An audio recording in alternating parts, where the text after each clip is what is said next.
सभी को मेरा प्यार भरा नमस्कार। आप सभी का स्वागत है हिंदी अड्डा एग्जाम एक्सप्रेस पर। कैसे हैं आप लोग? उम्मीद करते हैं अच्छे होंगे और अपनी पढ़ाई भी बेहतरीन तरीके से कर रहे होंगे, और बिल्कुल करना चाहिए। समय बिल्कुल कम है। ये मत सोचिए कि हमारा पेपर तो अभी 5 महीने बाद है, समीक्षा अधिकारी पीसीएस तो अभी 90 दिन बाद है, 100 दिन बाद है, 3 महीने बाद है। समय कब बीत जाएगा कुछ पता नहीं चलता है, इसका बहुत ध्यान रखिएगा। 3 साल नहीं, 5 साल नहीं, 10-10 साल, 15-15 साल लोगों के बीत जाते हैं, और बहुत ही कम किस्मत वाले होते हैं जो पहले दूसरे या 2-3 साल 4 साल में सिविल सर्विस की बात कर रहे हैं, उससे संबंधित जॉब की बात कर रहे हैं, तो उसमें सफलता प्राप्त होती है। एवरेज 30 साल ही है सफलता प्राप्त करने की। 90% आप उठा करके डाटा देख लीजिए। ठीक है, आज हम लोग बात करते हैं। आज की क्लास देखिए, सबसे बड़ी बात मैं बता दूं कि इस जो मैं क्लास बनाता हूं स्ट्रेटजी का, खास करके उसके लिए बनाता हूं जो भटक रहा है या जिसको भटकाया जा रहा है। बहुत से लोग गलत रास्ते पे चलते चलते अपने 5-6 साल तो ऐसे ही बर्बाद कर देते हैं, क्योंकि उनको टहलाने वाले बहुत हैं। और दुर्भाग्य की बात है कि आप टहलना भी बहुत ज्यादा पसंद करते हैं, आपको सही चीज पसंद नहीं आती है और बुरी चीज के पीछे आप भागते रहते हैं। तो मेरा उद्देश्य रहता है कि आप लोगों को भटकते हुए मार्ग से सही मार्ग पर लाना। इसलिए मैंने सही स्ट्रेटजी क्या होता है, क्या होना चाहिए, ये मैं बहुत पहले से बताता आ रहा हूं। चूंकि चैनल अभी नया है मेरा, इसलिए लोग अभी जुड़ रहे हैं, तेजी से जुड़ रहे हैं, और जो जुड़ रहे हैं उन्हें समझ में आ जा रहा है कि मैं क्या कहना चाह रहा हूं। अन्यथा तो भटकते भटकते आप बहुत दूर चले जाएंगे और पता लगा सफलता आपसे कोसों दूर चली जाएगी। तो सही चीज सही समय पे पढ़ना चाहिए, ये मायने रखता है, बहुत मायने रखता है। जैसे करंट अफेयर्स की बात करें, क्रॉनिकल की, या मैंने 2 मैगजीन बताया है करंट अफेयर्स के लिए। एक घटना सार ले लीजिए आप छमाही, एक जो है क्रॉनिकल ले लीजिए। ये दो पुस्तक आपके लिए पर्याप्त है, सफिशियंट है। खास करके जैसे मान लीजिए 30 प्रश्न करंट का है, तो ये दोनों मिलाकर के आपको 25 तक प्रश्न दे ही देंगे किसी भी सूरत में, अगर आपने अच्छे से पढ़ लिया। 25 प्लस भी दे सकते हैं।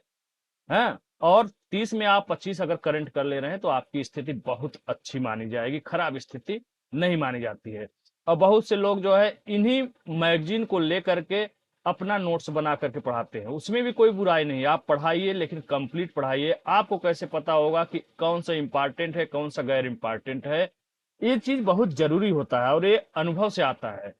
क्या हमें पढ़ना है, क्या हमें छोड़ना है, ये अनुभव से आता है। जैसे आप पेपर पढ़ रहे हो, सॉल्व कर रहे हो, पढ़ते जा रहे हो पूर्व प्रश्न पत्रों को कहीं से भी, तो आपको ये ध्यान रखना है कि हम जो प्रश्न करेंट का देख रहे हैं ये किस तरह का है, किस तरह का ट्रेंड है, आयोग कैसे प्रश्नों को पूछता है, इसका ध्यान रखना पड़ेगा। जब आप इस तरह की चीजों को ध्यान में रखते हैं तो फिर आप जब करंट का मैगजीन पढ़ते हो कोई, तो आपको पता रहता है कि ये वेरी इंपॉर्टेंट है, ये इंपॉर्टेंट है, कम इंपॉर्टेंट है, ये बिल्कुल इंपॉर्टेंट नहीं है।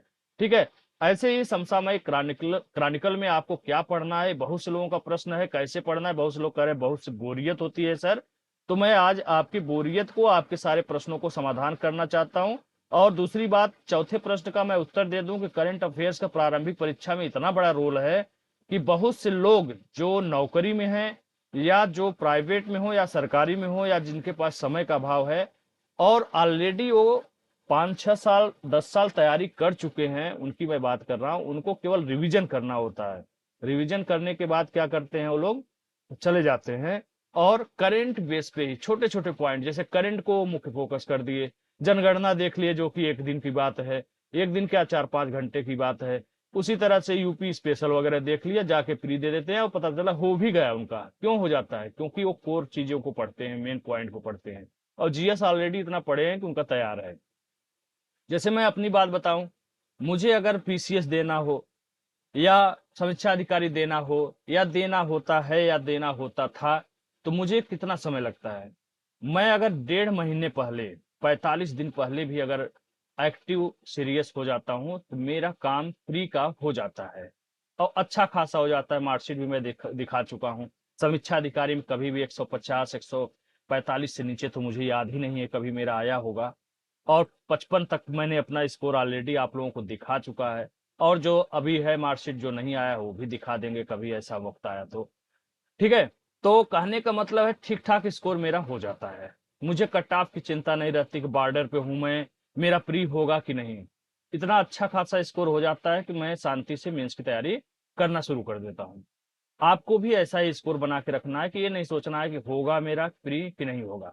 तो बात करते हैं क्रॉनिकल कैसे पढ़ना है क्या छोड़ना है, बोर नहीं होना है। देखो दवा होती है कड़वी लेकिन फायदेमंद होती है, फायदा तो वही करता है, तो आप इसे दवा के रूप में ही लीजिए। हाँ, कुछ अनावश्यक चीजें होती हैं जो ट्रेंड में आयोग के नहीं है, यूपी लोक सेवा आयोग के, वो नहीं पूछा जाता है। ऐसे प्रश्नों को आप अनुभव के आधार पर छाट सकते हैं। बाकी मैं जो थोड़ा बहुत मेरा अनुभव है मैं देने का कोशिश करता हूँ, यदि आपको इसका फायदा मिलता है तो ये मेरा सौभाग्य होगा।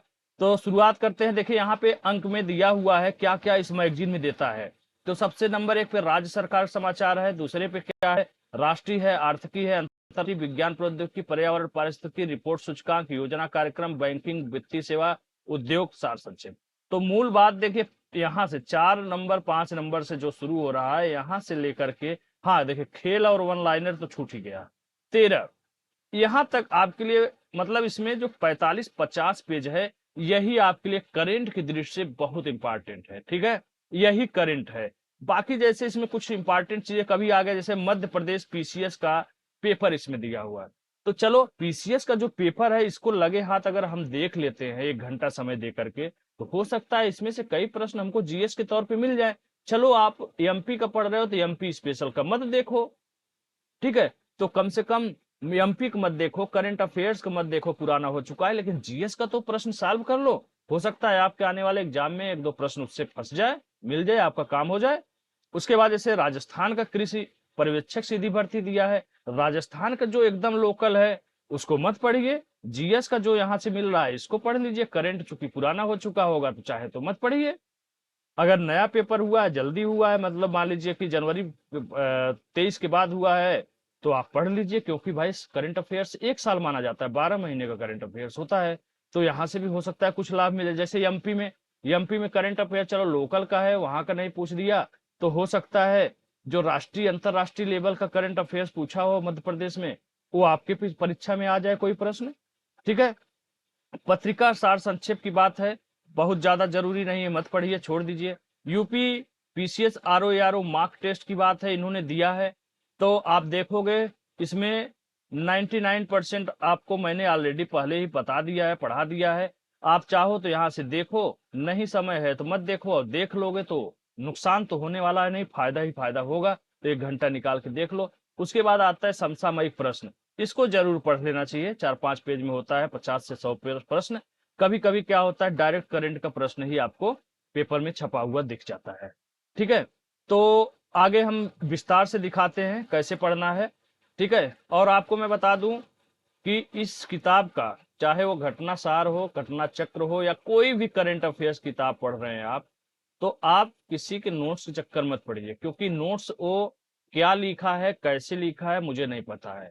ठीक है, किस सार तरीके से लिखे हैं। आजकल प्रश्न वन लाइनर ही केवल नहीं आ रहे हैं कि 2 लाइन में आपका उत्तर हो जाए, हो सकता है कई विकल्प बना दे, तो आपको विस्तार से पढ़ना होगा। ठीक है, तो चलिए, अब जैसे राज्य सरकार आप खोलेंगे, राज्य सरकार से शुरुआत होता है। जैसे यहाँ पे देखिए वाराणसी में किसान सम्मेलन है, महासम्मेलन हुआ, तो उत्तर प्रदेश से चूंकि संबंधित है तो बहुत ही इंपॉर्टेंट है, तो इसको ध्यान रखना होगा भाई कि प्रधानमंत्री नरेंद्र मोदी ने उत्तर प्रदेश के वाराणसी में किसान सम्मान सम्मेलन को संबोधित किया। अब यहाँ पे क्या क्या इंपॉर्टेंट है, बहुत कुछ जरूरी नहीं है। यहाँ पे जैसे 732 कृषि विज्ञान केंद्र, 50,000 कॉमन सर्विस सेंटर, और लगभग 100,000 यानी 1 लाख प्राथमिक कृषि सहकारी समितियों के 25 मिलियन से अधिक किसानों ने वर्चुअल माध्यम से भाग लिया है, ये इनका कहना है। तो चलो ठीक है, ये देख लो। इसमें सबसे इंपॉर्टेंट जो प्रश्न है वो है कि किसने उद्घाटन किया, ये भी पूछ सकता है। ठीक है, तो मुख्यमंत्री का नाम दे सकता है, प्रधानमंत्री का नाम दे सकता है, किसका किस चीज किस सम्मेलन का उद्घाटन किया, तो आपको ध्यान रखना है किसान सम्मान सम्मेलन, और एक याद रखना है कहां पर, वाराणसी में। ठीक है, उसके बाद ये सब चीजें बहुत इंपॉर्टेंट नहीं है, नीचे का चाहे तो आप यहां से छोड़ सकते हैं। फिर किसान सम्मान निधि तो पुराना ही है, दिया है, तो चाहो तो एक नजर देख दो। साधो क्या है, साधो जग दर्शन का मेला, तो चूंकि उत्तर प्रदेश के लखनऊ में है तो आपको ध्यान रखना है सबसे इंपॉर्टेंट कि साधो जग दर्शन मेला महोत्सव कहाँ उद्घाटन किया गया, प्लेस सबसे इंपॉर्टेंट लखनऊ में, उत्तर प्रदेश में कहा, लखनऊ में आयोजित किया गया। 3 दिवसीय अवसर था। और साधो जग दर्शन का मेला जो महोत्सव लगा है वो किससे संबंधित है, तो ये भी ध्यान रखिए, कबीर से संबंधित है। तो ये सब चीजें आपने देख लिया। इस महोत्सव पर अंतर्राष्ट्रीय योग दिवस, अंतर्राष्ट्रीय संगीत दिवस और कबीर की जयंती पर कबीर की शिक्षाओं का उजागर किया गया। तो यहाँ पर चीजें आपने देख लिया इंपॉर्टेंट क्या है। ठीक है, उसके बाद नोएडा अंतर्राष्ट्रीय हवाई अड्डा के बारे में क्या है, इसको एक नजर आप देख लीजिए। ठीक है, तो इसमें दिया हुआ है कि नोएडा अंतर्राष्ट्रीय हवाई अड्डे को एशिया प्रशांत क्षेत्र में एक प्रमुख पारगमन केंद्र, ठीक है, के रूप में स्थापित करना है। इसकी घोषणा राज्य सरकार द्वारा की गई है। ठीक है, स्विट्जरलैंड के ज्यूरिख हवाई अड्डे के मॉडल के आधार पर विकसित किया जा रहा है। ध्यान रखना, पूछ सकता है किस किस हवाई अड्डा के मॉडल पर विकसित किया जा रहा है, स्विट्जरलैंड भी आपको ध्यान रखना होगा। ठीक है, बाकी चीजें आप देख लीजिए, मुख्य मुख्य क्या है। 5 जिले में 100% कैच द रेन लक्ष्य हासिल करने में सफलता प्राप्त हुई है। कहाँ कहाँ हुई है, हो सकता है राज्यों का ही नाम पूछ दे, तो उसको आपको ध्यान रखना है कि पीलीभीत, अयोध्या, अंबेडकर, बाराबंकी और गोंडा में 100% लक्ष्य हासिल किया है। ठीक है, और क्या है कैच द रेन, इसके बारे में आप पहले से पढ़ते आए हैं, नहीं तो एक राउंड पढ़ लीजिए। और मुख्य चीज जो इंपॉर्टेंट है ध्यान रखने का, यहाँ की चीजें हैं। मैं यूपी पीसीएस और आरओ का ट्रेंड से जो पूछा जाता है प्रश्न, उसी की बात कर रहे हैं। ठीक है, और उसके बाद क्या है, आईआईटी बीएचयू का फैकल्टी इंडक्शन प्रोग्राम बहुत इंपॉर्टेंट है। नहीं है तो इस करंट अफेयर्स को न पढ़ने की बजाय आप छोड़ भी सकते हैं। ये सब अनुभव तब आता है जब आप पढ़ते रहते हैं। ठीक है, चलिए, उत्तर प्रदेश से अन्य महत्वपूर्ण घटना चक्र है, घटनाक्रम है, तो इसको आप देख लीजिए, एक नजर करते जाइए। अरे 50 पेज ही पढ़ना है, महीने में एक मैगजीन ये आती है, और घटना सार या घटना चक्र ये सब छमाही और सालानी मैगजीन है। तो आप अगर 5-5 पेज भी पढ़ते हो तो 50 पेज करंट अफेयर है, 5 दहम 50, 10 दिन में आपका एक राउंड आपका पढ़ाई हो जाएगा क्रॉनिकल। तो क्यों इतना शॉर्टकट का रास्ता ढूंढ रहे हो। ठीक है, तो इसको आप एक राउंड देख सकते हैं, जो इंपॉर्टेंट है उसको फोकस कर लीजिए। बिहार करंट अफेयर्स की बात आती है कि भाई उत्तर प्रदेश का हम परीक्षा दे रहे हैं, बिहार क्यों पढ़ेंगे। बिल्कुल सही सवाल आपका है, बशर्ते कि कुछ ऐसे बिहार से संबंधित भी सवाल होते हैं जो राष्ट्रीय लेवल के हो जाते हैं, अंतरराष्ट्रीय लेवल के हो जाते हैं। जरूरी नहीं है कि वो बिहार परिप्रेक्ष्य में ही आएगा। ठीक है, जैसे उच्च न्यायालय ने 65% आरक्षण को रद्द किया, ये केवल बिहार के परिप्रेक्ष्य में इंपॉर्टेंट नहीं है, पूरे देश के परिप्रेक्ष्य में इंपॉर्टेंट है, राष्ट्रीय न्यूज है। बहुत बड़ी बात है कि भाई 65% आरक्षण दे करके आपने उल्लंघन किया है संविधान का, तो उसको उच्च न्यायालय ने रद्द कर दिया है। डायरेक्ट प्रश्न पूछ सकता है किस उच्च न्यायालय ने रद्द किया, तो आपको पता रहना चाहिए कि पटना उच्च न्यायालय ने रद्द किया है। ठीक है, और बहुत किसने किया, क्या किया, ये सब नाम वगैरह जल्दी नहीं पूछता है। मेन पॉइंट यही है कि राज्य के उच्च न्यायालय ने राज्य में 65% जो आरक्षण लागू किया गया था रद्द कर दिया। क्यों रद्द कर दिया भाई, उच्च न्यायालय ने सरकारी नौकरियों में और शैक्षणिक संस्थाओं में आरक्षण की 50% से बढ़ाकर 65% जो आरक्षण किया था बिहार सरकार ने, इसकी अधिसूचना को रद्द कर दिया। क्या फैसला सुनाया, ये सब चीजें अपना देख लीजिए, नहीं तो जो है मेन इंपॉर्टेंट जो चीजें हैं वही है। बाकी इतना डिटेल में पढ़ने की आपको आवश्यकता नहीं है, क्योंकि ऐसे करंट अफेयर्स में ये सब चीजें नहीं पूछा जाता है। आपका यहीं पे काम भर का करंट अफेयर्स है, तो इन सब चीजों को छोड़ दीजिए आप। ठीक है, नालंदा विश्वविद्यालय के नए परिसर का उद्घाटन, चूंकि प्रधानमंत्री गए हैं, और बिहार के राजगीर जिले में जो नालंदा का प्राचीन खंडहर स्थित है उसके नजदीक ही जो है नालंदा विश्वविद्यालय के परिसर का उद्घाटन किसने किया, पूछ सकता है। प्रधानमंत्री ने किया, मुख्यमंत्री ने किया, राज्यपाल ने किया, राष्ट्रपति ने किया। तो आपको पता होना चाहिए कि नहीं, राष्ट्रपति नहीं, प्रधानमंत्री ने किया है। ठीक है, तो और बाकी जो है इसमें कुछ इंपॉर्टेंट है तो उसको एक राउंड आप देखते चले चले जाइए। भारत के अलावा कुछ 17 देशों ने नालंदा विश्वविद्यालय का समर्थन के लिए समझौता पर ज्ञापन दिया। पूछने को तो देखो कुछ भी पूछ सकता है। ठीक है, लेकिन जो मुख्य जो ट्रेंड है पूछने का, मैं उस पर फोकस कर रहा हूं। बाकी एक राउंड आप अपने इंटरेस्ट के लिए भी देखते चले जाइए।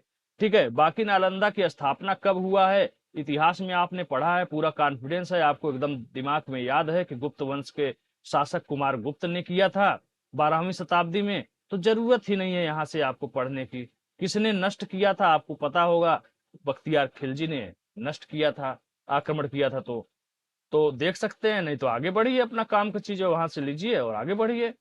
अब 10 ग्राम पंचायतों में बाल हितैषी ग्राम पंचायत शुरुआत। संयुक्त राष्ट्र बाल कोष ने बिहार सरकार के राज्य के अगर अररिया और पूर्णिया जिलों की कुल 10 ग्राम पंचायतों में बाल हितैषी ग्राम पंचायत शुरू की। तो ये बहुत इंपॉर्टेंट आपकी यूपी की दृष्टि से इंपॉर्टेंट नहीं है, तो चाहे तो आप इसे छोड़ सकते हैं। बिहार के 2 पक्षी अभ्यारण्य रामसर सूची में, तो ये राष्ट्रीय स्तर का न्यूज है, हो सकता है पूछ भी दे कि किन 2 बिहार के रामसर पक्षी अभयारण्य को रामसर सूची में शामिल किया गया है। हालांकि ये बिहार के लिए ज्यादा इंपॉर्टेंट है, यूपी के लिए नहीं इंपॉर्टेंट है, लेकिन टोटल तो पूछ सकता है ना कि अब तक जो है देश के कितने पक्षी अभयारण्य रामसर सूची में शामिल हुए हैं। तो इस तरीके से आप चाहे तो देख सकते हैं, अन्यथा जो है ये बहुत इंपॉर्टेंट उतना नहीं है यूपी के परिप्रेक्ष्य में, खास करके आरओ और यूपीपीसीएस की बात कर रहे हैं। ठीक है, तो यहां पर इंपॉर्टेंट है, ध्यान रखिए, भारत में कुल 82 आर्द्र भूमियां हैं तथा इस संदर्भ में भारत चीन के साथ संयुक्त रूप से तीसरे स्थान पर है। ये सब चीजें ध्यान रखिए। बाय द वे प्रश्न पूछ दिया, रामसर स्थलों की सर्वाधिक संख्या किस देश में है, तो आपको पता रहना चाहिए यूनाइटेड किंगडम है 175। उसके बाद जो नंबर है वह है मैक्सिको का। ठीक है, प्रत्येक वर्ष 2 फरवरी को अंतरराष्ट्रीय आर्द्र भूमि दिवस मनाई जाती है, तो जीएस का भी है और करंट में भी अक्सर पूछा रहता है, कभी कभी थीम पूछ देता है, तो इस तरह की चीजें ध्यान दीजिए। अब बात करते हैं बिहार, अन्य महत्वपूर्ण चीजों को पढ़ें या न पढ़ें, बिल्कुल नहीं पढ़िए, क्योंकि यहाँ आपके यूपी के लिए इंपॉर्टेंट कुछ नहीं है। जो इंपॉर्टेंट था राष्ट्रीय लेवल को मैंने बता दिया है, बाकी यहाँ से आगे बढ़िए चुपचाप। आइए मध्य प्रदेश, भाई मध्य प्रदेश का क्यों पढ़ूं, मैं तो उत्तर प्रदेश का हूं, नहीं पढ़ूंगा। नहीं, ऐसा नहीं है, कुछ ऐसे करंट अफेयर्स होते हैं कि वो राष्ट्रीय लेवल के होते हैं तो इंपॉर्टेंट हो जाते हैं। जैसे पीएम श्री पर्यटन हवाई सेवा का शुभारंभ, ये पूछ भी सकता है और नहीं भी पूछ सकता है। ठीक है, बस ये है कि एक राउंड देख लीजिए, पूछ देगा अगर मान लीजिए श्री पर्यटन हवाई सेवा किस राज्य सरकार द्वारा प्रारंभ किया गया, तो यार देखे रहो भाई मध्य प्रदेश द्वारा। ठीक है, इसी तरह राजस्थान में है, राजस्थान में महाराणा प्रताप पर्यटन सर्किट का उद्घाटन मुख्यमंत्री भजनलाल शर्मा द्वारा किया गया है, तो ये प्रश्न पूछेगा ही नहीं। महाराणा तुरंत जान जाए, राज्य तो पूछेगा नहीं, भजनलाल शर्मा तो बहुत इंपॉर्टेंट नहीं है। ये सब चीजें कैसे समझ में आता है क्या इंपॉर्टेंट क्या नहीं, अनुभव से, पढ़ने से बार बार। ठीक है, प्रश्न जब आप पढ़ते हो पूर्व प्रश्न पत्र तो आपको पता रहता है। हाँ, ये देखिए, गुजरात सर्वाधिक स्थापित पवन ऊर्जा क्षमता, ये इंपॉर्टेंट है, ऐसा नहीं है गुजरात में है तो गुजरात के लिए ही इंपॉर्टेंट है, ये राष्ट्रीय लेवल का है, तो आप यहां से लाभ उठा सकते हैं। ठीक है, नई दिल्ली में एक प्रोग्राम आयोजित किया गया, गुजरात को सर्वाधिक पवन ऊर्जा स्थापित क्षमता के लिए प्रथम रैंक का पुरस्कार दिया गया राज्य का, तो यहां से ये प्रश्न पूछा जा सकता है। ठीक है, और बाकी बहुत ज्यादा इसमें कुछ इंपॉर्टेंट नहीं है। मार्च ये, हाँ यहाँ तक देख लीजिए कि मार्च 2000 अंत तक 11,823 मेगावाट स्थापित पवन उच्च ऊर्जा क्षमता के साथ पहले स्थान पर गुजरात है। हो सकता है मेगावाट पूछ दे, तो थोड़ा सा यहाँ पर भी ध्यान रख लीजिए। ठीक है, तमिलनाडु की बात है तो यहाँ से क्या छूट गया, अच्छा यही डिटेल है इसका, उसके बाद तमिलनाडु का स्थान आता है। अब इसको इंपॉर्टेंट देखो, ये जीएस के नजरिए से भी इंपॉर्टेंट है, कभी कभी क्रम पूछ देता है कि भाई स्थापित पवन ऊर्जा क्षमता में राज्यों का अनुक्रम बताइए, सुमेलित करिए, तो आपको पता रहना चाहिए गुजरात नंबर 1 पर है, नंबर 2 पे कौन है भैया, दे रहा है तमिलनाडु, नंबर 3 पे कौन है, कर्नाटक है। तो आप करंट के साथ साथ आपका जीएस का भी प्रश्न तैयार हो गया, तो ऐसे तैयार करना होगा, ऐसा नहीं करंट है तो इसमें जीएस नहीं तैयार होगा, करंट से जीएस तैयार होता है, जीएस से थोड़ा बहुत करंट भी कभी कभी हो जाता है। ठीक है, तो आप ध्यान रखिए कि यहाँ पर जो है आपका जीएस के पॉइंट से भी ये महत्वपूर्ण है और उसके महत्वपूर्ण है। उड़ीसा की बात है, जम्मू कश्मीर की बात है, तो विश्व के सबसे ऊंचे आर्क रेल पुल का ट्रायल हुआ है, तो बहुत ही इंपॉर्टेंट है, पूछ सकता है भारतीय रेलवे ने कहां पर उद्घाटन किया, जम्मू कश्मीर में किया। इससे भी सबसे ज्यादा इंपॉर्टेंट जो है किस नदी पर किया भैया, चिनाब नदी, आपको याद रहना चाहिए, क्योंकि चिनाब झेलम आशकनी जब दे देगा तो पता लगा आपको हो जाएगा कंफ्यूजन, तो चिनाब नदी आपको याद रखना होगा। विश्व का सबसे ऊंचा आर्क रेल पुल है, ये आपने पढ़ लिया, लेकिन आपने तो ये छोड़ ही दिया, 46 किलोमीटर लंबे विद्युतीकृत लाइन खंड पर ट्रायल रन 40 किलोमीटर प्रति घंटे की गति से किया गया। चिनाब नदी तल से कितना ऊंचाई पे है, 359 मीटर ऊंचाई, बहुत इंपॉर्टेंट है, ऊंचाई ही पूछ देगा आपको, तो इन सब चीजों को ध्यान रखना होगा। ठीक है, और एक राउंड अपना देख लीजिए, इस परियोजना का पहला चरण 118 किलोमीटर का काजीगुंड बारामूला खंड शामिल है। ठीक है, जम्मू कश्मीर न्यूजीलैंड के मध्य कृषि की साझेदारी हुई है, बहुत इंपॉर्टेंट नहीं है, लेकिन एक राउंड अपने दिमाग में बैठा लीजिए। बस बहुत ज्यादा अंदर आपको जाने की जरूरत नहीं है, यहाँ से कोई प्रश्न नहीं आना है, ध्यान रखना है तो ये थोड़ा सा ध्यान रखिए, नहीं तो छोड़ दीजिए, बहुत इंपॉर्टेंट नहीं है। उड़ीसा, मोहन चरण मांझी उड़ीसा के मुख्यमंत्री होंगे, बस बात खत्म। पूछ दिया कि भाई उड़ीसा के मुख्यमंत्री कौन बने हैं, किस पार्टी के हैं, तो आप ध्यान रखिए मोहन चरण मांझी उड़ीसा के मुख्यमंत्री। बाकी यहाँ से सीटें उठे जल्दी ये सब पूछता नहीं है, ठीक है। पूर्वोत्तर राज्य, पेमा खांडू लगातार तीसरी बार अरुणाचल के मुख्यमंत्री बने हैं, बस इतना ही पर्याप्त है, बहुत ज्यादा अंदर जाने की जरूरत नहीं है, ठीक है। तीसरी बार अगर पूछ दिया किस कितनी कौन सी बार बने हैं, तो तीसरी बार ध्यान रखिए। पेमा खांडू कहाँ के मुख्यमंत्री, अरुणाचल प्रदेश, बस बहुत ज्यादा ज्यादा ज्यादा ध्यान रखना है। कभी कभी राज्यपाल पूछ देता है कौन राज्यपाल कहाँ के हैं, तो राज्यपाल का भी लगे हाथ नाम याद रख लीजिए, ठीक है। असम के मुख्यमंत्री निजुत मोइना योजना का शुभारंभ, तो ये इंपॉर्टेंट इसलिए है कि ये पूछ सकता है कि भाई निजुत मोइना योजना का कहाँ शुभारंभ किया गया, असम, अरुणाचल प्रदेश, सिक्किम, कुछ भी नाम दे देगा, तो आपको ध्यान रखना चाहिए कि मुख्यमंत्री निजुत मोइना योजना का शुभारंभ असम राज्य में हुआ है क्या, कौन सी योजना है, यह योजना है बाल विवाह पर अंकुश लगाने के लिए मुख्यमंत्री निजुत योजना स्टार्ट किया गया है मुख्यमंत्री हेमंत द्वारा, ठीक है। इसका उद्देश्य क्या है, बस बाल विवाह रोकना, क्या उद्देश्य हो सकता है अंडरस्टूड का है, इसे बहुत नहीं पढ़ेंगे तब भी कोई दिक्कत नहीं, ऊपर की चीजें आप पढ़ के निकल लीजिए। असम में जनता भवन सौर परियोजना, तो ये बहुत इंपॉर्टेंट नहीं है, वहां लोकल है, छोटा मोटा बात है। प्रेम सिंह तनांग सिक्किम के मुख्यमंत्री, यहाँ इंपॉर्टेंट हो सकता है यदि पूछ दिया कि भाई प्रेम सिंह तमांग कहाँ के मुख्यमंत्री हैं, सिक्किम के हैं, बस इतना ही पर्याप्त है, बहुत ज्यादा इसमें समय आपको बर्बाद करने की जरूरत नहीं है, क्योंकि ये सब पूछता नहीं है, ठीक है। चंद्रबाबू नायडू चौथी बार आंध्र प्रदेश के मुख्यमंत्री बने हैं, तो आपको बस इतना ध्यान रखना है कौन सी बार, चौथी बार। बाकी चंद्रबाबू नायडू 3 बार ऑलरेडी रहे हैं, तो आपको नाम पता है कहाँ के हैं, आंध्र प्रदेश के हैं, ठीक है।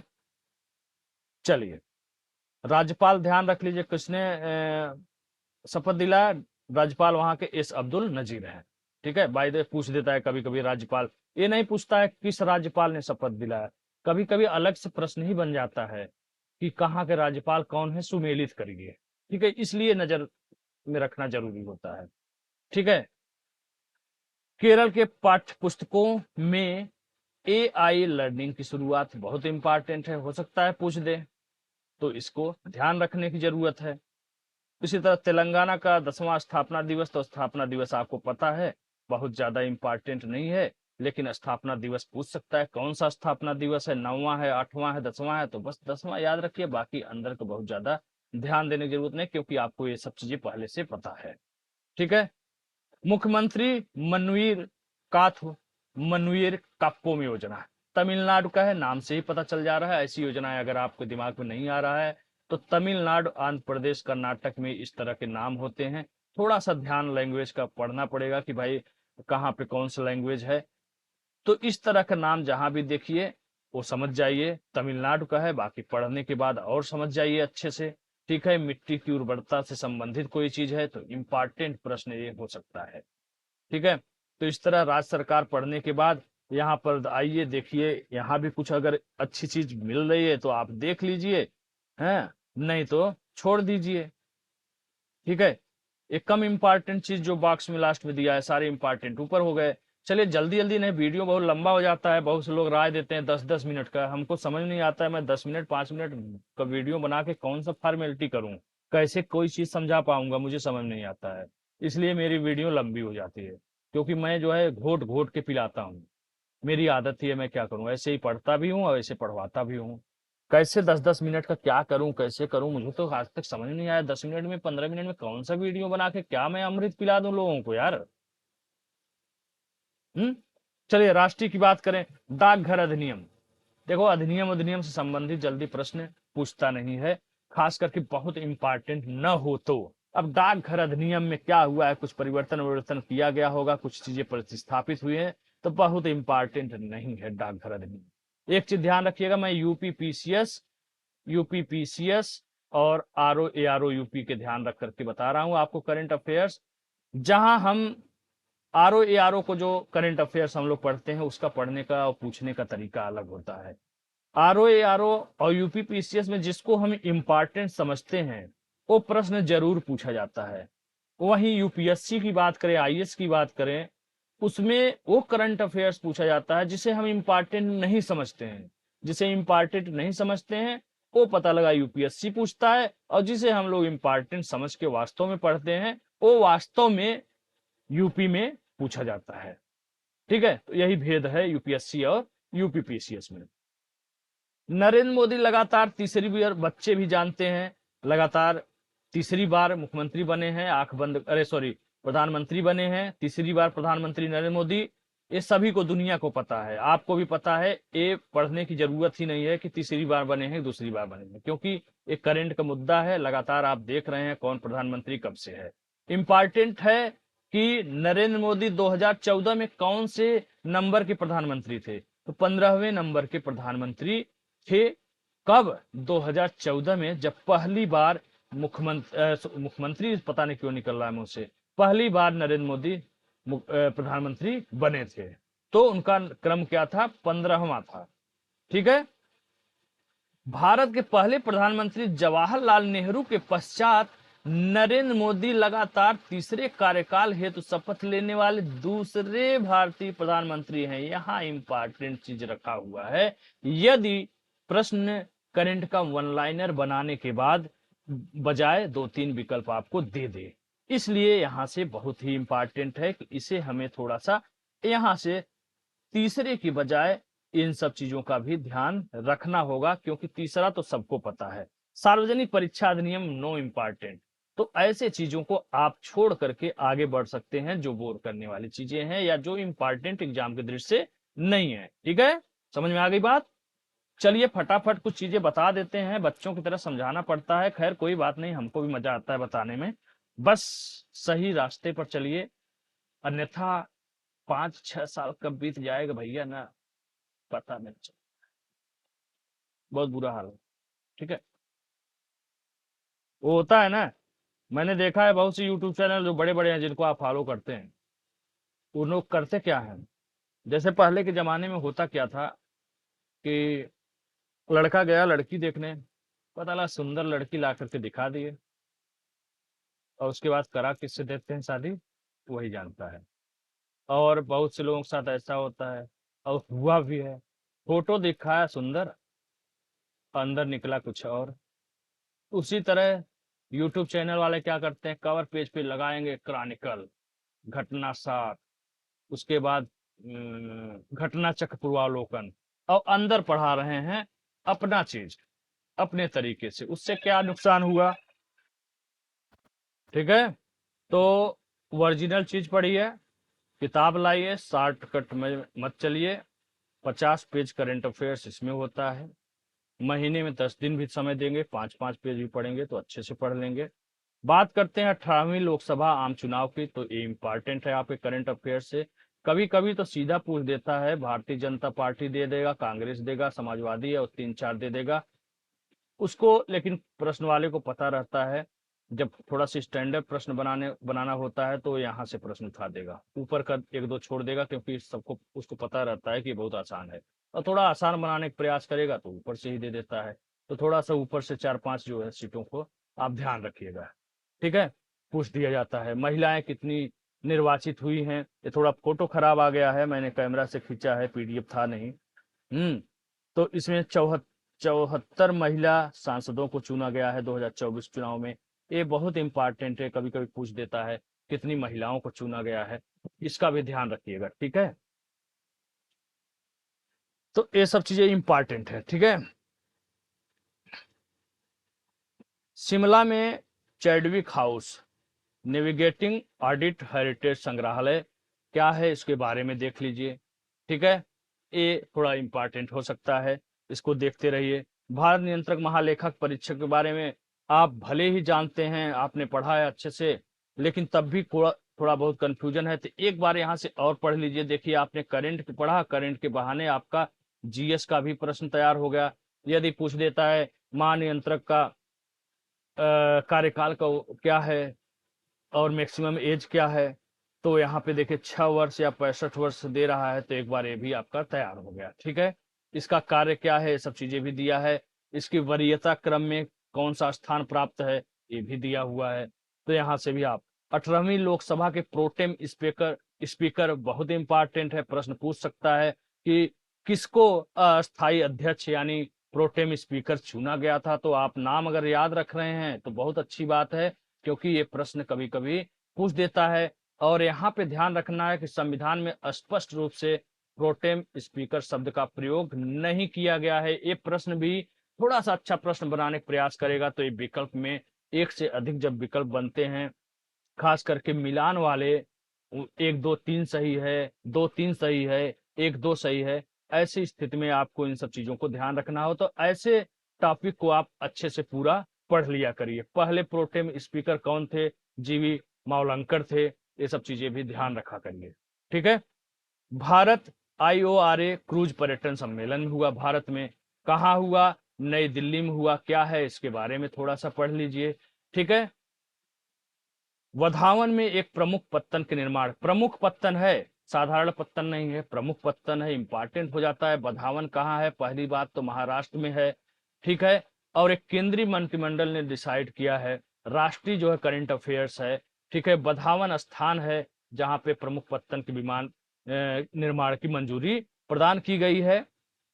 ठीक है, इन सब के बारे में थोड़ा सा पढ़ लीजिए, कहां पर है, किस जिले में है, स्वीकृत ग्रीनफील्ड डीप सी पोर्ट रहेगा ये। ठीक है, फोटो थोड़ा साफ नहीं आया है, आप किताब लेकर के अच्छे से पढ़िए, क्योंकि बहुत से मैं PDF देखता हूं साफ नहीं रहते हैं। तो PDF के सहारे जीवन यापन मत करिए। 40 रुपए की किताब आती है, हर महीने 40 रुपए लगाना है। ठीक है, सब कुछ फ्री में करने की कोशिश मत करिए, थोड़ा बहुत पैसा इन्वेस्ट करिए पढ़ाई लिखाई में, फिर जिंदगी भर कमाइए ना पैसा बैठ करके। ठीक है, एवियन इन्फ्लुएंजा प्रकोप और प्रतिक्रिया सिमुलेशन अभ्यास देख लीजिए, एक राउंड कहां पर है, विश्व बैंक की साझेदारी से शुरू किया गया है। हल्का सा देखिए, बहुत ज्यादा नीचे जाने की जरूरत नहीं इसके विस्तार पढ़ने में। बाकी आप सभी को पता है एवियन इन्फ्लुएंजा, इसे बर्ड फ्लू भी कहा जाता है, और यह एक संक्रामक वायरल रोग है। ठीक है, वायरल संक्रमण है। ठीक है, इस कभी कभी ये भी आपके साइंस में पूछ सकता है, या पूछा है, पूछ सकता है, नहीं पूछा गया है। तो यहाँ से आप एक बार देख करके दिमाग से में तरोताजा चीजें कर सकते हैं कि हाँ भाई, एनुअन इन्फ्लुएंजा यानी वर्ड फ्लू एक वायरस जनित रोग है। ठीक है, चलिए, उसी तरह से संगम डिजिटल ट्विन पहल क्या है, IIT दिल्ली द्वारा दूरसंचार विभाग DOT की संगम डिजिटल ट्विन पहल का पहला नेटवर्किंग कार्यक्रम सफलतापूर्वक आयोजित किया गया। थोड़ा सा एक नजर देख लीजिए, हो सकता है कभी पूछ दे। ठीक है, संगम क्या है, यह पहल 2047 के विजन के लिए प्रयासरत टिकट के युग में संचार संगणना इन सब के लिए आई है। संसद भवन परिषद में नवनिर्मित प्रेरणा स्थल, इंपॉर्टेंट हो सकता है, पूछ सकता है कि प्रेरणा स्थल क्या है, कहाँ पर इसका निर्माण किया गया है, इसका उद्घाटन किसने किया है, कहाँ पर हुआ है। तो ध्यान रखिए, उपराष्ट्रपति और राज्यसभा के सभापति श्री जगदीप धनखड़ ने संसद भवन के में नवनिर्मित प्रेरणा स्थल का उद्घाटन किया। कभी कभी पूछ सकता है किसने उद्घाटन किया, तो ध्यान रखने की जरूरत है कि उपराष्ट्रपति द्वारा किया गया है। क्या है प्रेरणा स्थल, इस स्थल पर भारत के प्रमुख नेताओं और स्वतंत्रता सेनानियों की प्रतिमाएं रखी गई हैं, जो पहले संसद भवन परिषद में अलग अलग स्थान पर बिखरी हुई थी, उनको इकट्ठा करके एक जगह रख दिया गया है। तो इंपॉर्टेंट है, थोड़ा सा ध्यान रखिए। बाकी बाहर इधर की चीजें नहीं भी ध्यान देंगे तो कोई बात नहीं। स्पर्श सेवा केंद्र विस्तार बहुत इंपॉर्टेंट नहीं है, काट के आगे बढ़ सकते हैं, या एक नजर इंटरेस्ट के लिए अपने देख सकते हैं। राष्ट्रीय पुस्तकालय बहुत इंपॉर्टेंट नहीं है, आगे बढ़िए, ऐसे प्रश्नों को पूछा नहीं जाता है। एक पेड़ माँ के नाम बहुत इंपॉर्टेंट है, पर्यावरण से संबंधित है, और पर्यावरण का मुद्दा आजकल बहुत गर्म चल रहा है, और आयोग में भी पर्यावरण के प्रश्न दिनों दिन बढ़ते जा रहे हैं। तो ऐसे प्रश्नों को जरूर ध्यान रखना चाहिए। प्रधानमंत्री नरेंद्र मोदी को ने 5 जून पर्यावरण दिवस के दिन क्या किया था, एक पेड़ एक माँ अभियान की शुरुआत किया है। इसका उद्देश्य साधारण सी बात है, भूमि क्षरण, मिट्टी कटाव, जल स्तर आदि को रोकने और पर्यावरण को सुरक्षित करने के लिए किया गया है। ठीक है, अब तैयार करना है कि 5 जून को पर्यावरण दिवस कब से मनाया जाता है। तो थोड़ा सा जीएस के नजरिए से ध्यान रखिए कि 1972 में 5 जून को पर्यावरण दिवस मनाने का फैसला किया गया था। किसके द्वारा किया गया था? संयुक्त राष्ट्र महासभा द्वारा। ठीक है, पहला विश्व पर्यावरण दिवस 5 जून 1973 को दुनिया भर में मनाया गया। तो आपका जीएस के नजरिए से भी तैयार हो गया और यहाँ पे करंट के नजरिए से तैयार हो गया। ठीक है, कला संस्कृति की बात करें, बहुत इंपॉर्टेंट है। कोझिकोड भारत का पहला यूनेस्को साहित्य का शहर, बहुत इंपॉर्टेंट है, ध्यान रखिए। कोझिकोड जो कि केरल का एक जिला है, उत्तरी केरल के कोझिकोड को आधिकारिक तौर पर भारत का पहला साहित्य का शहर घोषित किया गया है। ठीक है, यूनेस्को क्रिएटिव सिटीज नेटवर्क की साहित्य श्रेणी में जगह मिली है। कोझिकोड या कालीकट मालाबार तट पर स्थित है। माना जाता है कि कैलिको शब्द जो हाथ से बुना हुआ एक बढ़िया सूती कपड़ा है, कालीकट से लिया गया है। ठीक है, बाकी कोझिकोड को पूर्वी मसालों के प्रमुख व्यापारिक बिंदु के रूप में इसकी भूमिका के लिए मसालों का शहर भी जाना जाता है। देखिए, यहां से आपका जीएस का प्रश्न भी तैयार हो गया। पूछ देगा, कभी जीएस में अच्छा प्रश्न बनाएगा, नया प्रश्न बनाने का प्रयास करेगा कोई, तो पूछ देगा कि भाई केरल में कौन सा ऐसा शहर है, स्थान है, जिसे मसालों का शहर जाना जाता है। तो ध्यान रखिएगा, कोझिकोड एक ऐसा शहर है जिसे मसालों का शहर तो जाना ही जाता है, साथ ही साथ अभी वर्तमान में क्या हुआ है कि यूनेस्को का भारत का पहला यूनेस्को साहित्य का शहर भी घोषित किया गया है। तो हो गया ना, दो दो प्रश्न, एक तीर से दो निशाना आप मार सकते हैं। इस तरह से चीजों को पढ़ना चाहिए। ठीक है, श्रीनगर विश्व शिल्प शहर घोषित, वेरी इंपॉर्टेंट प्रश्न है, यहां से भी प्रश्न पूछ सकता है। जम्मू कश्मीर का श्रीनगर शहर विश्व शिल्प परिषद द्वारा विश्व शिल्प शहर के रूप में मान्यता प्राप्त करने वाला भारत का कौन सा चौथा दिया हुआ है, ध्यान रखिएगा। ठीक है, राष्ट्रपति भवन में पहली बार रज पर्व क्या है भाई, कहाँ का रज पर्व है, क्यों आयोजित किया गया पहली बार? तो राष्ट्रपति द्रौपदी मुर्मू ने राष्ट्रपति भवन में पहली बार आयोजित रज पर्व समारोह में भाग लिया। इस अवसर पर रज गीत, मयूरभंज छऊ नृत्य, संबलपुरी नृत्य, कर्मा नृत्य प्रस्तुत किया गया। तो ध्यान रखिए, मयूरभंज कहाँ है? उड़ीसा में है। संबलपुरी कहाँ है? उड़ीसा में है। और रज जो पर्व है वो भी उड़ीसा का पर्व है, और संयोग से राष्ट्रपति भी उड़ीसा की ही है। ठीक है, तो ध्यान रखिएगा, ऐसे चीजों को पढ़ना बहुत जरूरी होता है। और रज पर्व धरती माता रजस्वला से संबंधित है, अनूठा त्योहार है, 3 दिवसीय त्योहार मनाया जाता है। बहुत इंपॉर्टेंट है कि रज पर्व कहाँ का है, जीएस के नजर से भी आपको पता होना चाहिए, उड़ीसा का है। अभी तो करंट में मुद्दा हो गया कि राष्ट्रपति भवन में इस पर्व को बाकायदे मनाया गया है।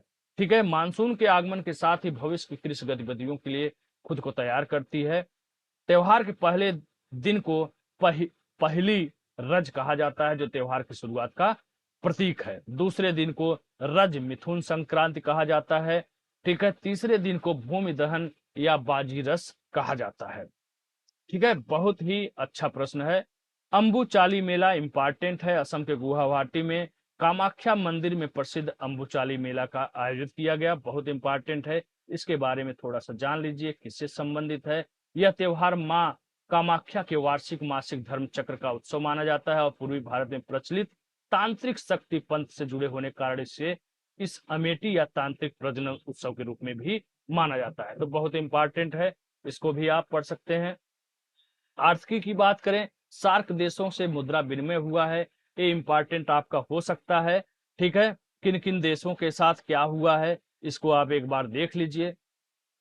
ठीक है, जनवरी मार्च इतने में 0.6% चालू खाता से बहुत इंपॉर्टेंट नहीं है, लेकिन एक राउंड देख सकते हैं, यहाँ भी ये भी इंपॉर्टेंट बहुत नहीं है।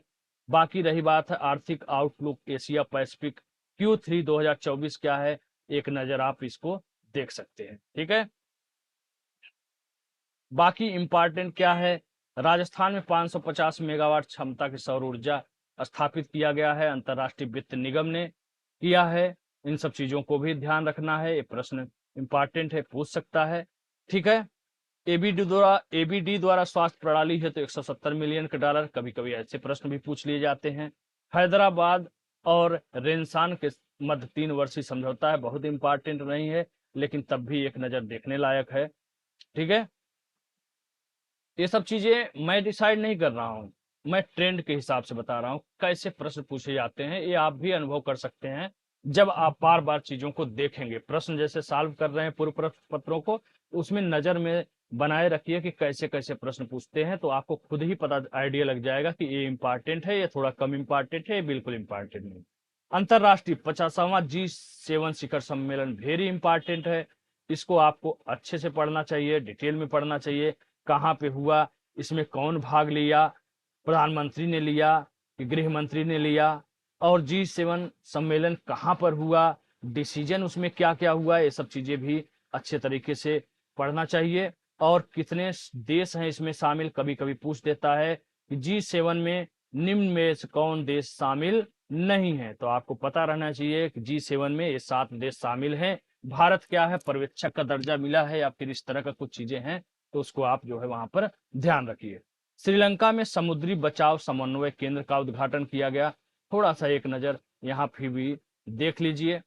ठीक है, बाकी बात करते हैं बांग्लादेशी प्रधानमंत्री शेख हसीना की भारत यात्रा। इंपॉर्टेंट होता है जब विदेशी कोई प्रमुख हमारे देश में आता है तो कुछ समझौते होते हैं उसके साथ साथ, तो वो सब चीजें इंपॉर्टेंट है। कभी कोई पूछ देता है कि कितने समझौते हुए, तो 10 समझौते हुए। इन सब चीजों का ध्यान रखिए, किस किस क्षेत्र में समझौता हुआ, ये सब चीजों को भी आपको ध्यान रखना होगा। ये सब चीजें एक बार थोड़ा सा पूरा पढ़ लेना चाहिए।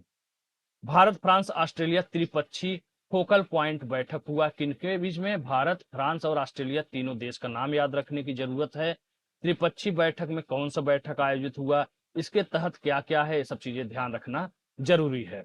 अंतरराष्ट्रीय न्यूज में क्या है, ये क्या है, सिरिल रामाफोसा दक्षिण अफ्रीकी गणराज्य के राष्ट्रपति। सीधा सीधा पूछ देता है कि भाई ये सिरिल रामाफोसा जो हैं किस देश के राष्ट्रपति या प्रधानमंत्री या प्रमुख बने हैं, तो सीधा आप इनका नाम याद रखिए, देश का नाम याद रखिए, बाकी चीजों को छोड़ दीजिए क्योंकि यहाँ से प्रश्न नहीं पूछता है। थाईलैंड में समलैंगिक विवाह की मान्यता, समलैंगिक वाले बहुत ज्यादा उतापात किए हैं, बहुत जगह जगह जो है सब चीजें चल रही हैं, तो थोड़ा सा ध्यान रख लीजिए। यूक्रेन के लिए अंतरराष्ट्रीय शांति सम्मेलन कहाँ हुआ, स्विट्जरलैंड के बर्गेन स्टॉक में आयोजित किया गया। ठीक है, इसमें क्या क्या हुआ है, तो ये सब चीजें भी इंपॉर्टेंट परीक्षा की दृष्टि से हैं, एक नजर देख लेना चाहिए। संयुक्त राष्ट्र सुरक्षा परिषद के अस्थायी सदस्य कौन कौन से हुए हैं, इनका कार्यकाल 2 वर्ष का है। ये देश कौन है, मोजाम्बिक है, जापान है, इक्वेडोर है, माल्टा है, स्विट्जरलैंड है। ठीक है, ये जगह लेंगे। ठीक है, पुराने लोग हटेंगे, नए आएंगे। बाकी 5 अस्थायी सदस्य कौन कब्जा करके बैठा हुआ है वो आप लोगों को पता है। लगातार इसमें सुधार की बात चल रही है, लेकिन दुर्भाग्य से अभी तक सुधार इसमें नहीं हो पाया है। यही 5 लोग पूरा जो है चाचा बाबा बने हुए हैं, अमेरिका, रूस, चीन, यूनाइटेड किंगडम और फ्रांस। ठीक है, बाकी अस्थायी सदस्य को खुश करते रहते हैं लोग। तो कौन अस्थायी सदस्य, प्रश्न भी पूछ सकता है। बायो फार्मास्यूटिकल्स अलायंस क्या है, ये भी थोड़ा सा ध्यान रख सकते हैं, बहुत इंपॉर्टेंट नहीं है लेकिन ध्यान दीजिएगा। एक राउंड देख लीजिएगा, 1-2 लाइन। अमेरिका द्वारा मिनटमैन क्या है, मिनटमैन थर्ड आईसीबीएम का परीक्षण, तो ये इंपॉर्टेंट हो सकता है, देख लीजिएगा। दक्षिण कोरिया की पहली अंतरिक्ष एजेंसी, कौन सी पहली अंतरिक्ष एजेंसी है, उसने क्या किया है, थोड़ा सा ध्यान रख लीजिएगा। ठीक है, क्लाउडिया सिनबाम मैक्सिको की पहली महिला राष्ट्रपति, इंपॉर्टेंट हो जा सकता है, वो होता है, हो होता क्या है, होगा या हो सकता है, तो कहाँ की है, मैक्सिको की है, पहली महिला राष्ट्रपति हैं, ये ध्यान रखिएगा।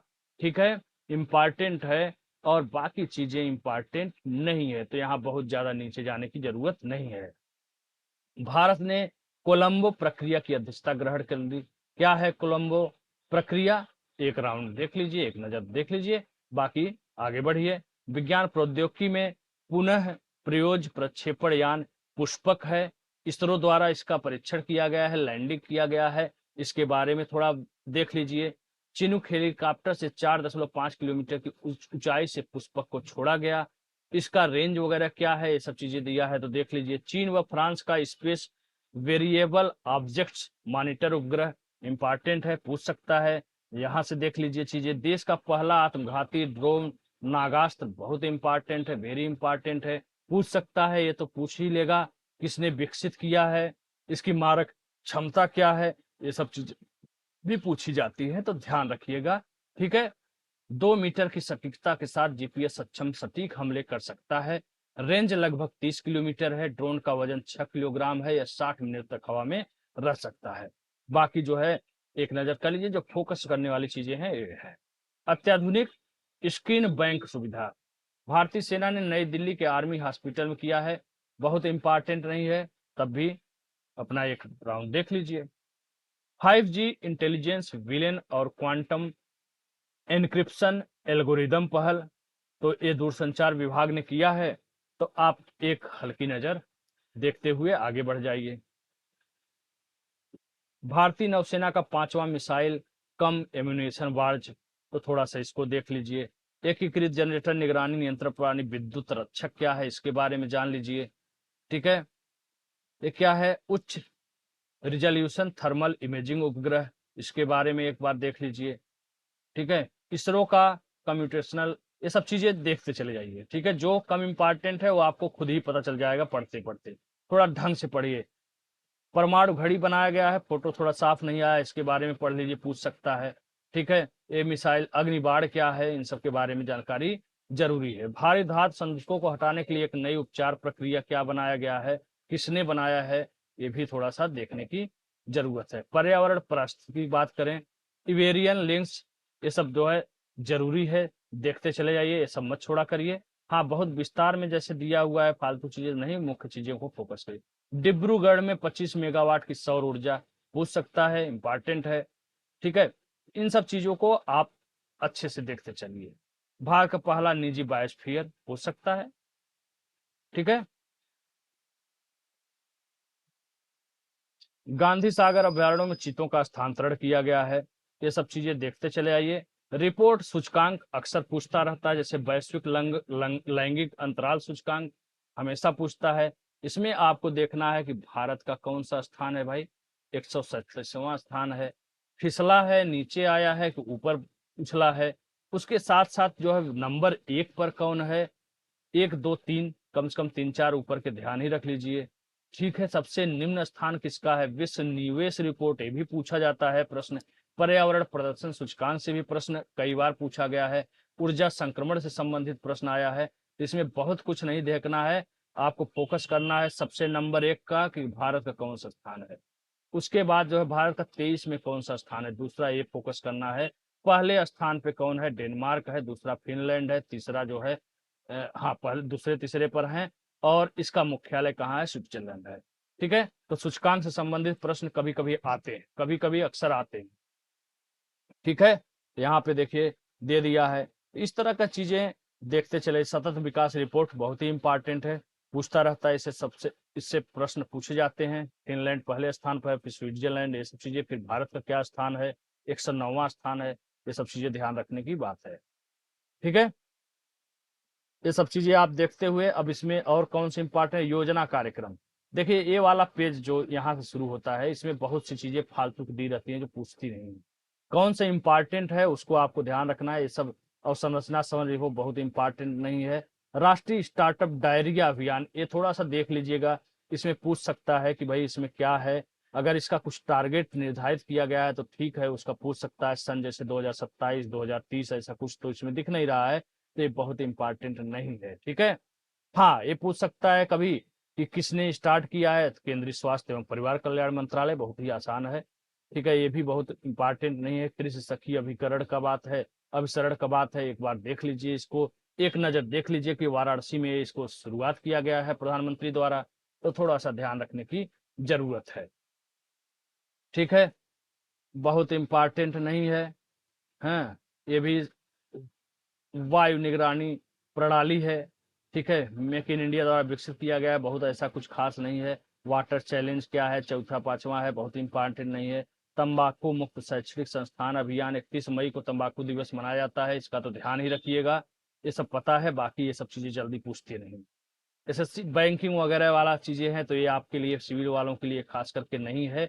लेकिन कुछ ऐसा होता है कि जैसे भारत में विश्व में तीसरा सबसे बड़ा घरेलू एयरलाइन बाजार, तो यहाँ से प्रश्न ऐसे कभी कभी पूछ देते हैं। बाकी इस तरह के प्रश्न जल्दी पूछे नहीं जाते हैं। हाँ, ये देखिए, इसको मैंने गलत काट दिया है, इसको नहीं काटिएगा। ये क्या है, लाभांश हस्तांतरण है, कभी कभी पूछ देता है। लाभांश हस्तांतरण के बारे में एक बार प्रश्न पूछा गया था। ठीक है, तो ये बार बार नहीं पूछता है, कभी कभार पहली बार था तो पूछ दिया था। ठीक है, सारथी ऐप क्या है इसके बारे में एक बार देख सकते हैं, ये इतना इम्पोर्टेंट नहीं है। बैंक क्लिनिक पहले एक बार देख लीजिए। और क्या है, भारत पे, ये खास करके बैंकिंग वगैरह वनडे वाले एग्जाम के लिए जरूरी है, अपने लिए उतना नहीं। ठीक है, भारत पे इन्वेस्ट इंडिया मध्य साझेदारी देख सकते हैं, बहुत इंपॉर्टेंट नहीं है। उद्योग व्यवसाय की बात है तो भाई यहाँ पे ध्यान रखिए, विश्व का पहला 100% हाइड्रोजन रेडी इंजन क्या है इसके बारे में थोड़ा सा पढ़ लीजिए। मित्सुबिशी द्वारा टीवीएस समूह की हिस्सेदारी का अधिग्रहण, हालांकि बहुत इंपॉर्टेंट नहीं है, लेकिन तब भी अपना एक इंटरेस्ट के लिए देख लीजिए। भूमिगत कोयला गैसीकरण हेतु पायलट परियोजना बहुत इंपॉर्टेंट नहीं है। भारत का पहला एक्सचेंज ट्रेडेड फंड पहला है, चूंकि थोड़ा सा इंपॉर्टेंट हो सकता है। सार संक्षेप बहुत इंपॉर्टेंट होता है। चर्चित व्यक्तियों के बारे में प्रश्न पूछा जाता है। ठीक है, चर्चित व्यक्ति के बारे में किसी के बारे में पूछ सकता है, कोई खास है। अब अभिनेता वगैरह से संबंधित जल्दी नहीं आता है, इसका ध्यान रखिएगा। बहुत खास कोई अभिनेता है, बड़ा है तो पूछ देता है, लेकिन सब अभिनेता के बारे में नहीं पूछता है, तो इसमें भी क्या इंपॉर्टेंट है थोड़ा सा जानना जरूरी होता है। ठीक है, चर्चित व्यक्ति हो गया। उसके बाद जो है नियुक्तियों के बारे में बहुत जरूरी होता है। लेफ्टिनेंट जनरल उपेंद्र द्विवेदी नए थल सेनाध्यक्ष, अब चूंकि थल सेनाध्यक्ष हैं तो ये इंपॉर्टेंट हो जाते हैं, पूछा जा सकता है। बेल मनोज जैन अध्यक्ष हुए हैं। प्रदीप सिंह खरोला एनटीए के प्रमुख नियुक्त हुए हैं। पहले गैर भारतीय संस्थापक कुलपति साइमन मैक हैं, चूंकि पहले गैर भारतीय संस्थापक हैं तो पूछ सकता है। तो इस तरह की चीजें ध्यान रखें। निधन में सबका नहीं पूछता है, बहुत ही खास बहुत बड़ा कोई है ब्रांड तो उसके बारे में पूछ लेता है, नहीं सबके बारे में नहीं। और लेकिन इससे संबंधित प्रश्न खास करके जो तबला वादक, शहनाई वादक जो फेमस है, इस तरह का चीजें जो है, जो कलाकार टाइप के होते हैं उनके बारे में भी प्रश्न कभी कभी पूछा जाता है। ठीक है, तो इस तरह से ये सब चीजें। इसकी 18वां अंतर्राष्ट्रीय फिल्म महोत्सव मुंबई में आयोजित हुआ है। क्या क्या हुआ है, किसको फिल्म को क्या मिला है, यहाँ से जरूर देख लेना चाहिए। फिल्मों के बारे में भी पूछा करता है। पुरस्कार सम्मान तो बहुत जरूरी है, बार बार पूछता रहता है। साहित्य अकादमी, युवा पुरस्कार, ये सब चीजें आपको ध्यान रखने की जरूरत है। ये सारा पेज आपके लिए इंपॉर्टेंट है। ठीक है, ये सब चीजें ध्यान रखिए। खेल की बात है, खेल के प्रश्नों की संख्या थोड़ा सा अब इधर कम कर दिया गया है। दिवस जरूर ध्यान रखिएगा भाई, देखिए यहाँ पे दिवस दिया हुआ है, ये इंपॉर्टेंट है, पुस्तक है, दिवस है। चर्चित व्यक्ति निधन, ये सब सारा अभ्यास वगैरह देखिए पूछा जाता है, तो ये सब जिमेक्स वगैरह जो है बहुत जरूरी है। ये सब चीजें सार संक्षेप वाला तो अच्छे से पढ़ा करिए। ठीक है, बहुत अच्छे से सब चीज पढ़ लिया करिए लगभग लगभग। उसके बाद देखिए यहाँ पे चर्चित पुस्तकों के बारे में दिया है, तो इन सब चीजों को जानना जरूरी है। ठीक है, एक नए जैसे बिल गेट्स है, इनसे संबंधित प्रश्न पहले भी पूछा गया है। सैम पित्रोदा ने कुछ लिखा है, ये भी इंपॉर्टेंट है। हीरो हीरोइन का जल्दी किताब उताब पूछता नहीं है। ठीक है, तो इन सब चीजों का ध्यान रखते हुए अपना पढ़िए। तिथि की बात है, साथ साथ इसका थीम क्या है बहुत इंपॉर्टेंट है। 1 जून को विश्व दुग्ध दिवस है, थीम इसका पूछ सकता है। ठीक है, 5 जून को पर्यावरण दिवस था, थीम पूछ देगा, तो यहाँ पे ध्यान रखिए थीम क्या होगा। ठीक है, इंपॉर्टेंट चीजों का तो ध्यान, विश्व महासागर दिवस, ये सब चीजें दिया हुआ है, बकायदे पूरा दिया हुआ है, तो बहुत ही इंपॉर्टेंट जो इसमें है उसे तो आपको ध्यान रखना ही होगा। ठीक है, चलिए, ये सब चीजें हो गया। खेल जगत, खेल जगत से प्रश्न बहुत ही कम आ रहे हैं आजकल, खास करके बहुत ही कोई, जैसे वर्ल्ड कप भारत ने जीता है, ये आपके लिए बहुत इंपॉर्टेंट हो जाता है, यहाँ से प्रश्न आपका पूछ देता है, तो ये बहुत ही इंपॉर्टेंट हो जाता है।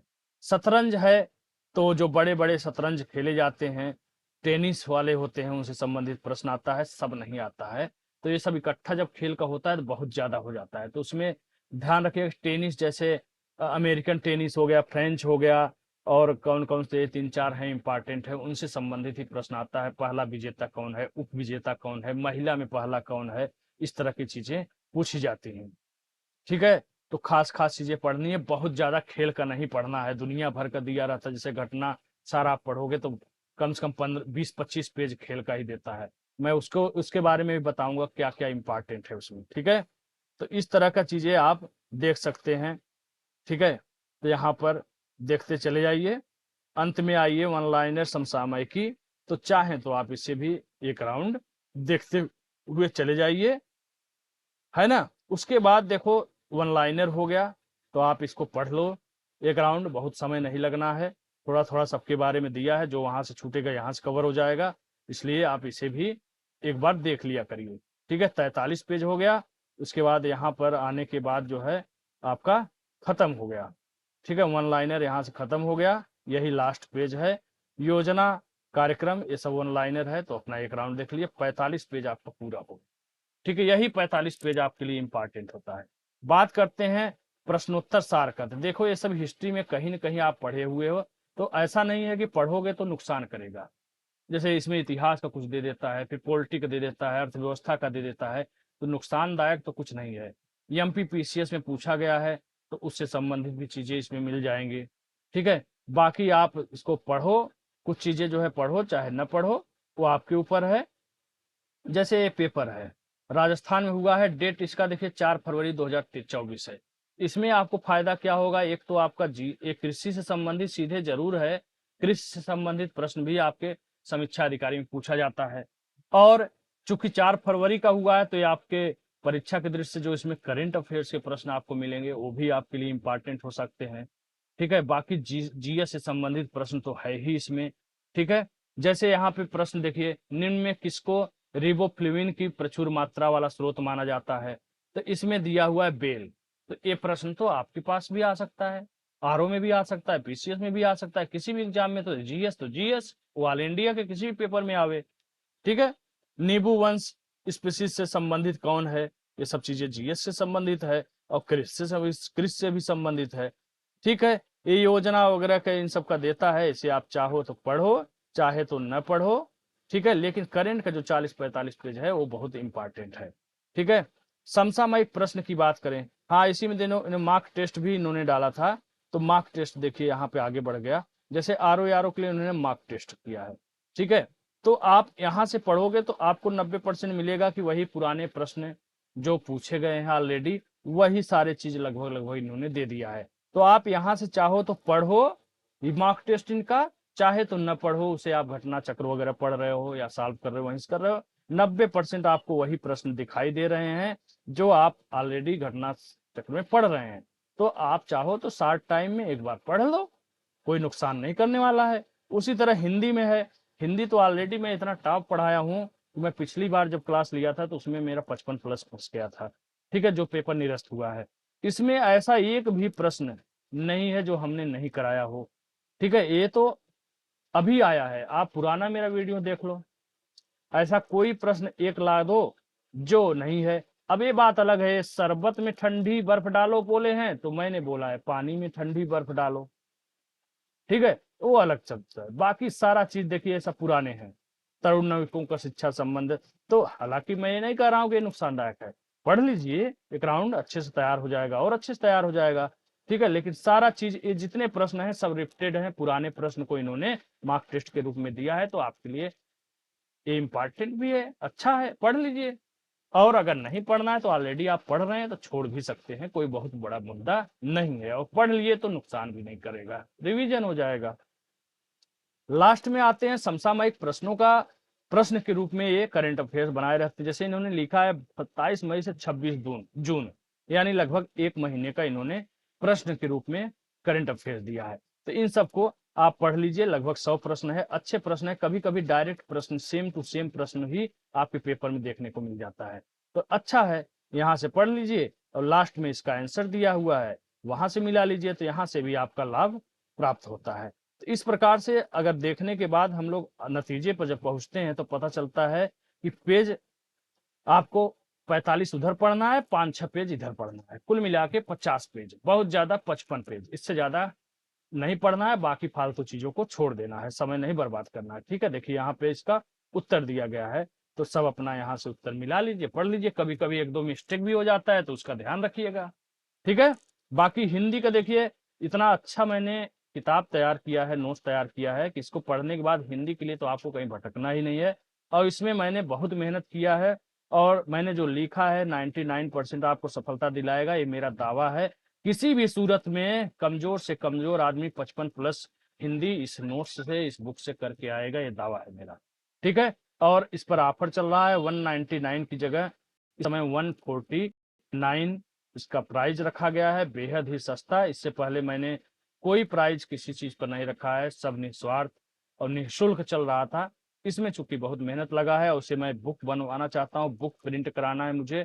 ठीक है, इसलिए मैंने थोड़ा सा प्राइस रखा है, बिना आपके सहयोग के तो कुछ हो ही नहीं सकता है, समझ रहे हैं ना। तो चलिए, उम्मीद है कि आपके सारे सवालों का जवाब मिल गया होगा, कैसे पढ़ना है, क्या छोड़ना है, क्या नहीं छोड़ना है, और ये अनुभव कैसे आएगा इसके बारे में बता दिया। जब आप कोई प्रश्न सॉल्व करो तो उसमें करंट को भी देखो, भले ही पुराने करंट हो, लेकिन देखो कि वह किस तरह के प्रश्न पूछे जाते हैं। ठीक है, उससे आपको धीरे धीरे आइडिया लगता जाएगा क्या पढ़ना है, क्या छोड़ना है। ठीक है, चलिए मिलते हैं अगले वीडियो में। जय हिंद, जय भारत, नमस्कार, धन्यवाद।